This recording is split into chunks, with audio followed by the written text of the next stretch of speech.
Buenas tardes y bienvenidos a Educar con el Alma, el espacio en el que exploramos estrategias para transformar la enseñanza.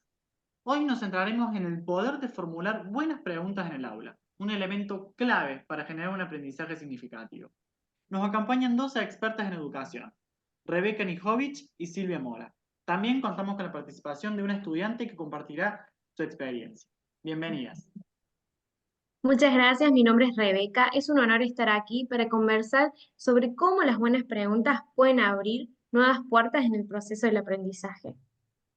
Silvia, un gusto compartir este espacio. Creemos firmemente que saber preguntar es tan importante como saber responder y es fundamental para desarrollar el pensamiento crítico y la curiosidad. Muchas gracias por la invitación. Soy Antonella, estudiante del Instituto Bernardino Rivadavia. Es un placer estar aquí y poder compartir mi experiencia como estudiante. Creo que hablar sobre las preguntas y su impacto en el aula es un tema muy valioso. Para arrancar, ¿por qué consideran que las preguntas son tan fundamentales en la educación?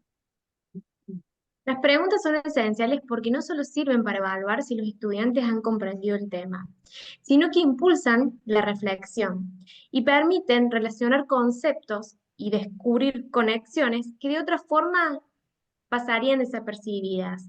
Por lo que se destaca que formular preguntas adecuadas es una herramienta para transformar la dinámica del aula.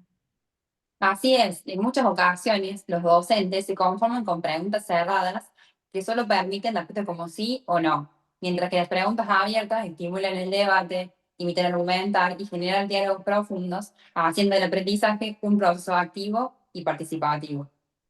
Hablemos de ejemplos concretos. En la pizarra se muestran dos preguntas.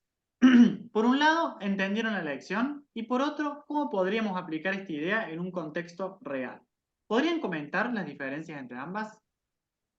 Claro, la primera pregunta es muy cerrada, ya que solo permite responder sí o no, sin abrir espacio para profundizar. En cambio, la segunda pregunta obliga a pensar, buscar ejemplos y relacionar la teoría con las experiencias reales, haciendo que el aprendizaje sea mucho más significativo. Exactamente, esa diferencia es crucial. La segunda pregunta fomenta un proceso de análisis y conexión de ideas, lo que estimula el pensamiento crítico de los estudiantes. Interesante. Ahora, ¿qué técnicas recomiendan a los docentes para mejorar la calidad de sus preguntas en el aula? Una estrategia importante es planificar preguntas en distintos niveles. Algunas deben invitar a recordar datos básicos, otras a comparar, argumentar, predecir o evaluar. Esto va a permitir abordar el contenido de diferentes ángulos y así poder atender a la diversidad de capacidades de los alumnos.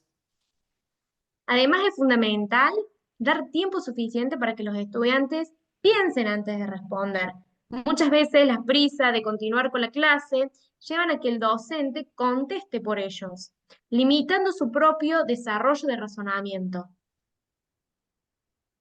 Veo en el proyector ese esquema sobre diferentes tipos de preguntas. ¿Podrían explicar brevemente qué son las preguntas metacognitivas y por qué son tan importantes?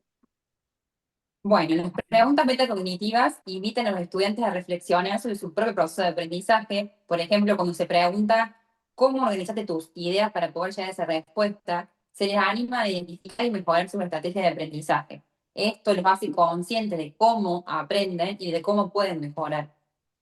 Claro, esa conciencia es vital para que los alumnos no solo acumulen información, sino que aprendan a cuestionarlas y autoevaluarse, abriendo el camino hacia una mayor autonomía.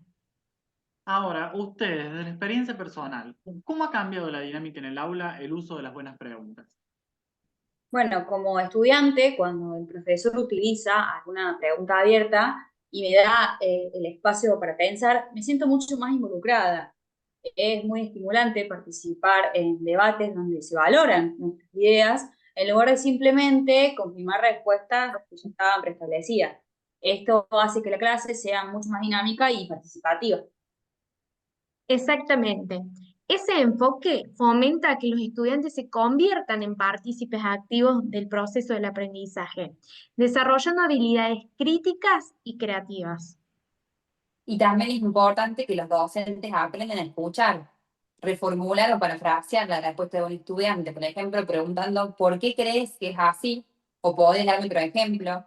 Puede esto profundizar el diálogo y abrir nuevas posibilidades de discusión.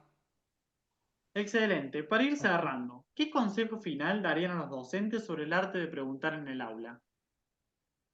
Bueno, mi consejo es que entiendan que cada pregunta es una oportunidad para aprender. Es importante fomentar la curiosidad y la responsabilidad en los alumnos, pero siempre tienen que mantener un diálogo abierto, cooperativo y respetuoso para construir un entendimiento compartido, buscando puntos en común. Y además, que se tomen el tiempo para reflexionar sobre la respuesta de sus estudiantes, preguntándose, ¿estoy promoviendo un diálogo o simplemente confirmando lo que yo ya sé? Esta reflexión continua es la clave para poder mejorar la enseñanza. Muchas gracias a todas por estas valiosas reflexiones. A nuestros espectadores los invito a poner en práctica este enfoque en sus aulas o entornos educativos.